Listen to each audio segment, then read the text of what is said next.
Si abbaan manaa yeroo hunda nama godhu caalaa sabbiraayisii yeroof dhumatu nama godhu caalaa nama naamusaan kabajaan kennaa tokko malee ilmaan tantee wajjin si jiraachisutu irraaf dhala jechuudha. Ani akka kootitti kennaa san caalaa ilmaan kiyya wajjin kenna caalu ilmaan kiyya wajjin kabajaan jiraachuu yeroo dadhabbii kiyya naa beeku jechuudha. Assalaamu alaykum warahmatullahi wabarakatuh. Ashama harka fuune jirra jirtu fayyaa qabdu baga jiraattan isiniin jedha obboleeyyan kiyya. Hordoftoota Ummu Faaris fayyaa qabdu mee akkamii baga naa jiraattanii baga dhageettanii mee akkamii fayyaan keessan jireenya keessanii jireenyi nageenyi badaadhaa isiniin jedha. Alaamanni isaa namni waatii maatiin nagahaa isiniin jedha. Hadda immoo maal qabattee dhuftee maaliin nu dhuftee jechuun keessanii nu lamu yeroo hundakaa wamoonniitiin nu dhufte jechuun keessaniillee akka nullee beeka waan ta'eef haa ta'u hoo kunillee dirqama yeroo amma keessa jirru kana wajjin maaltu yeroo kana wajjin deemaa jiraallee beekuun irratti barbaachisaadha jechuudha. Kanumaaf akkasitti wamaa ergaa isinii dhufaa jechuudha. Nu cuncitallee yoo kajettan ta'e maaliif jennaan kaa namni guddaan waan ijoollee qabateen dhufu kanaaf waan ijoollee dalaguuf ammoo bakka jirruu fi mana jirrullee hin beeyta waan ta'eef nurra laaltanii isin jedha.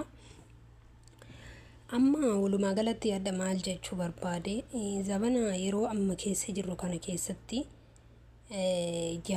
dubartiin tamiyyuu kennaa barbaadde yeroo qabu kennaa keessaayyuu abaaboon jaalanna nuti waan haga abaaboo jaalannu qabna natti fakkaatu manni adiin kun faa abaaboo jechuun waan guddaadha. Abaaboo kenniteef jennaan taankiyoon isii dachii balleessa shukran isiin dachii balleessa.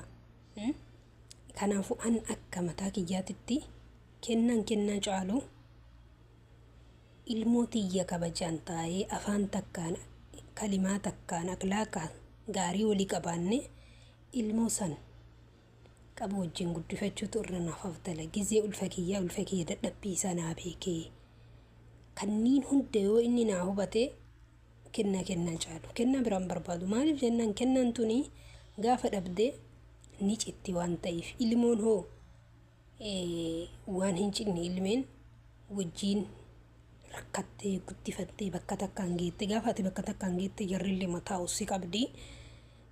Kanaafuu yeroo ammaa kennaan ka maaliif takka waan cabuu ta'a takka waan nyaattamu ta'a waan akkanaa kanniin aati yoo namni raasaa sii kenne obboleeyyan kee haa ta'u firootten kee haa ta'u waan akkanaa yoo maatiin kee sii kenne rakkoo hin qabu. Yoo ammoo waan akkanaa kana gizima hunda abbaa manaa irra ka'eetu ta'ee hin ulfaata jechuudha. Dhugaa walii galatti gaafa hin jirre ni gatti taadhamaaf jetta jechuudha. Maaliif ati yeroo hunda kennaa baratte waan ta'eef. Kanaafuu kenna caalu wanni ilmee gahee hin jiru. Wallaahi dhugaa dubbachuu fi waliin jiraattee waliin kuftee buutee waliin guddifattee bakka guddaa geennaani kennaa sabbiraayisii guddaa jechuun sabbiraayisiin isa kana gahee hin jiru. Kanaafuu kennaa yeroo baay'ee abbaa manaa irra osoo eeguu baatanii gaafa isiin sun hin jirre ni aara waan ta'eef gaafa araarfachuullee barbaadan kennaan araarfata waan ta'eef kennaa irraa haadha manaatiif abbaa manaa algatu araarsa akkuma jedhan sanii yoo walitti illee araarsanii yoo walitti illee aaranii algatu araarsaa jedhan jechuudha. Kanaafuu algammaan isin araarsu kennaa abaaboo fi jinnii amma fakkeenyaaf uummata arabaa kana yoo fudhattanii maaltu jira beeytanii aadaa wayiitu jira. Aadaan kun araba keessatti illee hunda keessa hin jiru jechuu barbaadeeti hundaa miti. Yoo aaranii warqii bitanii obboleeyyan ufiitiin manatti ergee fi akkasii fixataa jechuudha. Gaafa hin jirre maaliin fixatan waan jedhu kanaaf qabadde isiniif dhufee gaafa hin jirre maaliin akka fixatan hin beekuan jechuudha.